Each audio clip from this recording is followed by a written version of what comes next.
آپ نے قادر مندوخیل صاحب جب بھی الیکشن میں جانا ہو تو لوگ سب سے پہلے آپ سے سوال یہی پوچھیں گے کہ مہنگائی کی صورتحال، روزگار کی صورتحال، روٹی ان کو رات کو ملی کہ نہیں ملی؟ جو بالکل کرتے ہیں، دیکھتے ہیں، یقیناً کرتے ہیں. لیکن میں یہ کہوں گا کہ ایک تو وہ کہتے ہیں نا مخالفت برائے مخالفت، تو وہ تو آپ کچھ بھی کر لو اس نے کرنا ہی ہے. خورشید شاہ صاحب نے مجھے بتایا، بولے ہمارا یہ حال ہے کہ گھر میں 5 بھائی ہو، 4 کو نوکری دو، 5 کو نہیں دو تو ناراض ہوتا ہے. یہ بھی حال ہم نے دیکھا ہے. لیکن بہت سارے لوگ میں نے یہ بھی دیکھے ہیں کہ وہ دیکھتے ہیں، ریالٹی بھی دیکھتے ہیں کہ کیا ہو رہا ہے، مطلب کس طرح حالات چل رہے ہیں. میں آپ کو جو اب سندھ بلوچستان کا یا جنوبی پنجاب کا یا سوات کا صورتحال آپ کے سامنے، کبھی آپ نے دیکھا ہو اس طرح کوئی جنگ میں بھی اس طرح صورتحال نہیں ہوتی. تو ایسی صورتحال میں بعض لوگ سمجھتے ہیں، اور بہت سارے لوگ کراچی شفٹ ہوئے، میرے حلقے میں لوگ ہیں. آج بھی میں نے اپنی ٹیم میں جو ہے نا روانہ کر دیا اس کو ان کا خیال رکھنے کے لیے. اسکول، اسپتال، جہاں لوگ آتے ہیں بھر جاتے ہیں اس میں. یہ کراچی کی صورتحال آپ کو بتا رہا ہوں. تو میں یہ سمجھ رہا ہوں کہ یقیناً سوال کرتے ہیں، لیکن ہم میں پھر یہی چیز، جس حساب سے میں بات کروں، یہی چیز ہم سمجھانے کی کوشش کرتے ہیں کہ دیکھو یہ صورتحال ہے، یہ چیز ہے. اور پھر میں خاص طور اپنے حلقے کی بات کروں، میرا حلقہ تو میں ہر جگہ کہتا ہوں کہ ایٹمی پاکستان کا میٹروپولیٹن سٹی کا وہ بدنصیب ایریا ہے جس کے اندر کوئی انفراسٹرکچر ہے ہی نہیں اس طرح سے.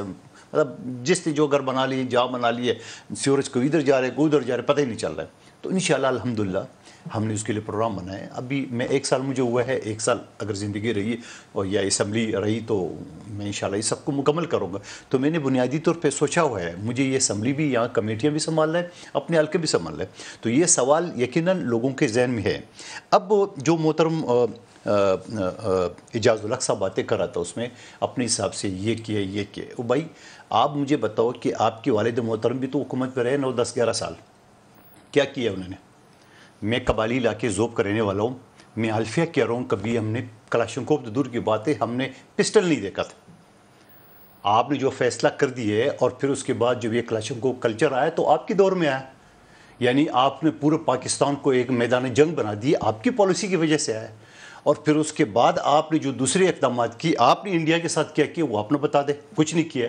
لیکن میں اپنے طور پہ یہ سمجھ رہا ہوں کہ اگر اللہ نہ کرے میرے یا میرے کسی کے بچے بھوکے ہوئے ہیں تو میں یہ نہیں سوچوں گا برابر والا دشمن ہے یا کوئی ہے. کیونکہ مجھے اپنی جیسا بھی رانجھا صاحب نے بھی بات کی، ہمیں اگر اس چیز کو کرنا ہے کہ آپ نے کشمیر کا سودا کرنے کے برابر ہے. یار میرے بچے اگر بھوکے ہوئے ہیں، میرے پاکستانی اگر بھوکے ہوئے ہیں، تو میں صرف اپنی آنا کا مسئلہ کہ کشمیر میں نے آزاد کرنا ہو تو ایسے آزاد نہیں ہوتا ہے. جس طرح عمران نیازی نے وہاں ٹرمپ کے ساتھ سودا کر کے آیا اور 10 دن بعد ایگزیکٹ بھی وہی آرٹیکل 35 370 جو ہے نا اس نے ختم کر کے گود میں لے لے. اس کے بعد آپ نے کیا کیا؟ ایک دن آپ کو یاد ہوگا ندیم ملک صاحب جمعے کے دن آدھا گھنٹہ احتجاج کیا، اور اس کے بعد انہوں نے کیا کیا؟ کشمیر ہائی وے کا نام بدل کے سری نگر ہائی وے بنا لیا. ہو گیا بھائی، کشمیر کا کام ہو گیا. بھائی آپ نے کیا کیے؟ آپ کی والد محترم کے دور میں کیا ہوا؟ عمران نیازی کے دور میں کیا ہوا؟ میں ایک چیز بتاؤں، لیکن بات یہ ہے اگر آپ انہی چیزوں پہ نظر کریں گے، نہ آپ کچھ کریں گے نہ کسی کو کرنے دیں گے، تو اس طرح نہیں چلیں گے. میں وہ کہتا ہے نا کہ آپ ایک انگلی آگے کی طرف کی تو 4 یہ اپنی طرف بھی آ رہی ہے. اگر آپ میری طرف انگلی اٹھائیں گے تو یہ بھی خیال رکھنا کہ یہ 4 آپ کی طرف بھی ہے کہ